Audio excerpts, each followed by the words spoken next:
Now, with this newly gained logic about how Flutter manages these different trees and updates the UI, you are now also able to write slightly better code. Because, for example, here in this UI updates demo widget, of course, this is not a complex widget. It's a very simple widget, and creating this widget like this would be absolutely fine. But still, with our newly gained knowledge, we could optimize this widget a little bit. Because at the moment, when setState is called, this build method here is re-executed again, as you learned. And Flutter essentially checks all these widgets and their elements if anything changed there, if anything needs updating.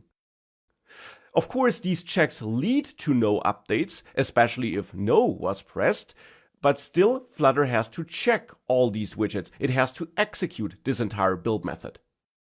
Again, for this simple app, that's not a problem, but for more complex apps with more complex widget trees, you typically want to avoid checking widgets for updates that can't possibly be affected by state updates. So for example, here we know that state updates are really only concerning this text here. So they are triggered by these buttons and have an impact on this text widget, which might conditionally be shown. State updates in this app here, in this widget, will never impact this text widget, this sized box, or this text widget, or this sized box, because we're not using state here. Therefore, we could improve this code by adding a new widget. I'll name it Demo Buttons here, since this is really just a dummy app. And this new widget would now be a stateful widget. So here I have Demo Buttons, where I extend stateful widget. And of course, we have to import material Dart.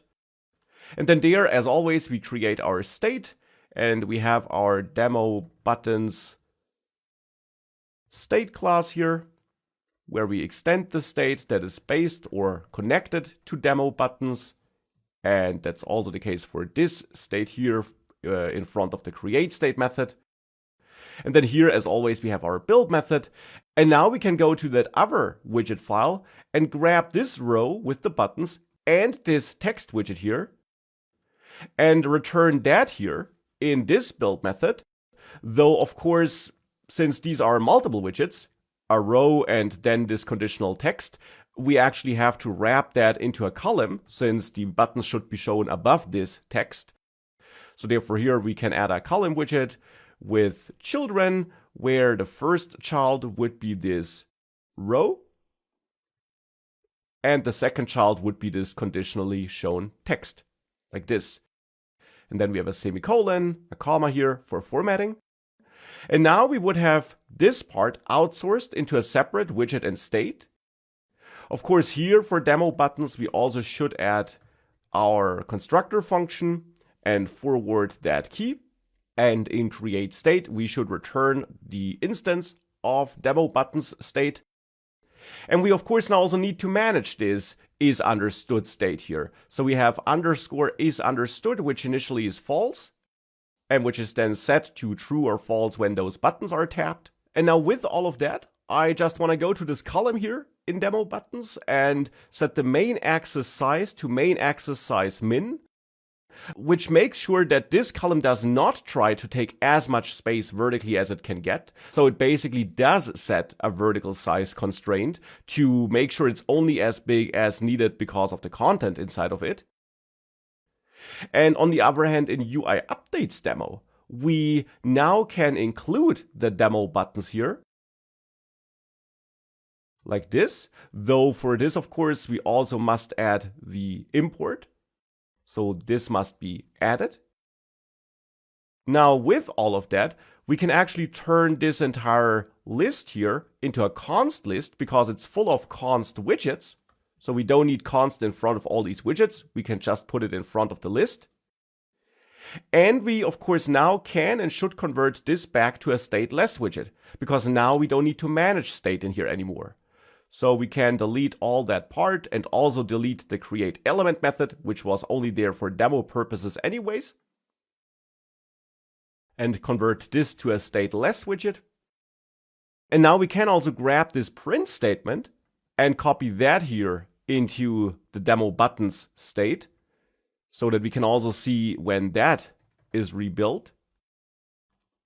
And with all of that, if we saved it, restart the app, and open the debug console, we see those initial print statements that the UI updates demo widget is built and demo buttons, of course, is built.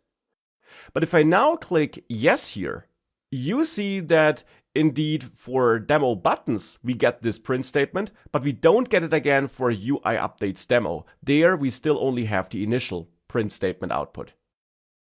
So this proves that now the build method of UI updates demo is not being called again when our state changes, and therefore this also means that Flutter does not have to check all these widget elements and look for differences or required updates.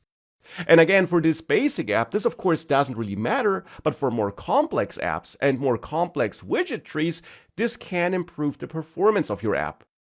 Therefore, it is considered a good practice to keep your stateful widgets as small as needed. Sometimes you need a lot of widgets inside of them, because sometimes a lot of widgets do interact with state. But sometimes it's also just a tiny part of the UI that's really affected by state and changes state. And in such cases, it is a good idea to put that part into a stateful widget and keep the other widgets out of that widget so that those don't have to be checked all the time.